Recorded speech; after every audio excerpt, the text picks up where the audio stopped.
Told you, expect daily uploads because the spoiler is firmly back. We're gonna be doing previews, we're gonna be doing recaps. I mean, I'll try to do everything in one as I tend to do. And but I guess let's keep the format that we're used to. If you guys remember, I guess it's been a long time ago, my apologies. But we'll kick it off with what we learned from the Euro knockouts thus far. There's only really been 2 games, but we'll kick it off. Denmark's coach, Kasper Schumland, is the real deal. I mean, let me just paint the picture a little bit for you guys, right? Imagine, right? You lose your star player. That bird freaking chirping, man. Imagine you lose your star player halfway into the first game, right? And you've built almost everything around him. Ericsson is a particular player where, you know, you have to build a team around him. You do that, you lose him, and then where do you go? It's not easy. What this guy has done is nothing short of remarkable. He's unleashed Damsgaard, the young sensation who's been nothing short of spectacular thus far. But more importantly, this guy is a reactive coach. Sorry, he is proactive coach. This guy, a lot of coaches, they are reactive. They react too late more often than not, with substitutions, with tactical adjustments. Take yesterday's game, right? Denmark Wales. First 10 minutes, Wales all over them. This guy started 3 at the back, Denmark. Then Christensen, after the first 10 or so minutes, moves in the middle, nullifies Ramsey, and then they push Delaney further forward, and then just like that, it was a completely different game. This is someone who, this sort of formation that they have where Christensen can start in a back 3, then he'll move into a back 4, he'll move into the midfield in front of the back line. It's fascinating to watch, and they seem to be at the moment, right up there with, if not the best team to watch in terms of especially if we go off the last couple of games, and full credit to the manager. Fascinating stuff. Italy will not be winning the Euros. Listen, you can hang me for that, but it's the truth. I think, again, I kind of been saying this. I think a lot of people maybe have overrated a little bit Italy, but I feel like that front 3, they're inconsistent. I've already told you this numerous times. Well, listen, first full credit to Austria, right? Because these guys, right, they've adopted this style and they've not changed it for anybody. And it's made yesterday such a fascinating encounter with their high line, with their kamikaze offside trips, with the counter pressing. I mean, these guys were counter pressing, the original counter pressers, the best counter pressers in the tournament in Italy. And look what they done to them in the second half. I mean, they could have won it, they could have nicked it. So full credit to Austria. They leave this tournament with their head firmly held high.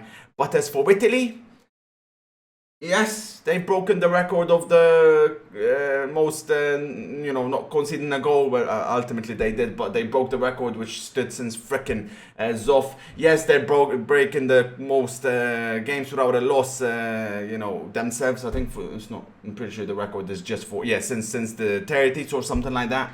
Yes, all of that as well. And in knockout, so long as you go through, nothing really else matters. It's how you do it. But I'm sure Mancini knows this. He's got issues.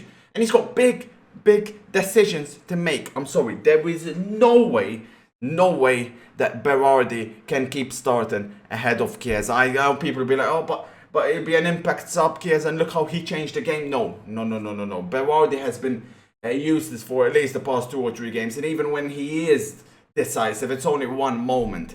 The rest of his game, underwhelming. Insigne, shocking. And another thing, right? Immobile cannot start ahead of Belotti. I'll apply the same logic that you want to apply to me.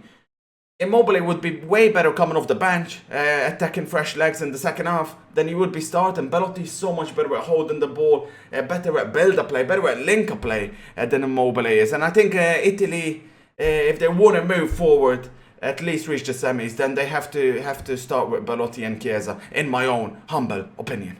Can the Czech upset the Dutch? On to the previews now. They can, but they won't.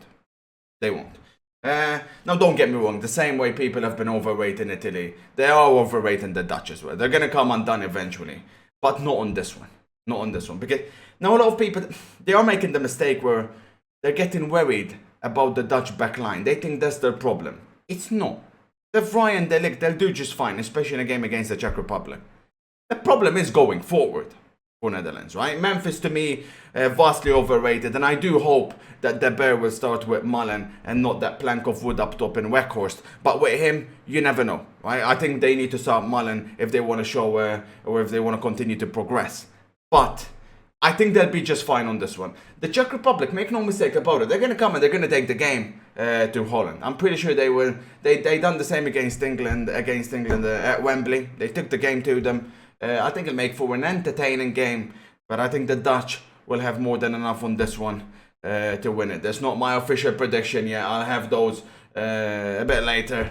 For those who don't know, by the way, I do stream the games live on Twitch. I'll put my link in the description, and yeah, we'll react to the games live. But yeah, I think the Dutch will be just fine on this one.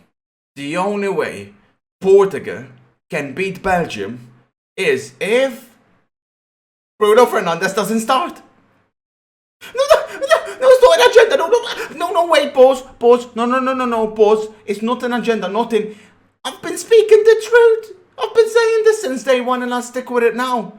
They looked a heck of a lot better without Bruno starting. Renato, quite simply, has to start if Portugal are to stand a chance.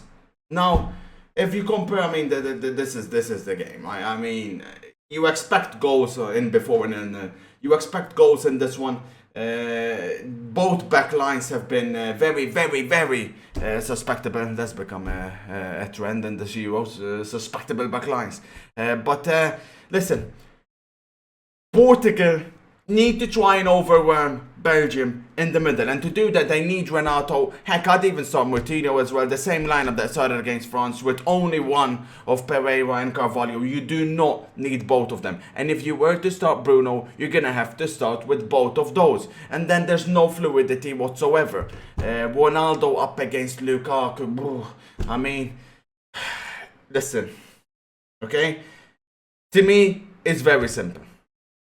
I think Lukaku and De Bruyne are right here, right now, in 2021, more decisive than Ronaldo or anyone on the Portuguese team. And that is why I think ultimately Belgium will end up going through. It'll be interesting to see how Portugal will approach this game, because last time they played against the back three, which was against Germany, boy oh boy, they tried to adopt this like almost narrow compact defensive back line, and Germany just absolutely tore them apart on the wings. Now granted, Belgium do not have the quality of wing backs that Germany do in Kimmich and Gosens, Meunier, and even the young Hazard just aren't as good as those two. But listen, on the wings, obviously, you know, the 3-4-3 system that Belgium play, will Hazard start? The big one, the fat one? Will he start? How close is he really to his best form? I think Courtois says something that Hazard's getting there.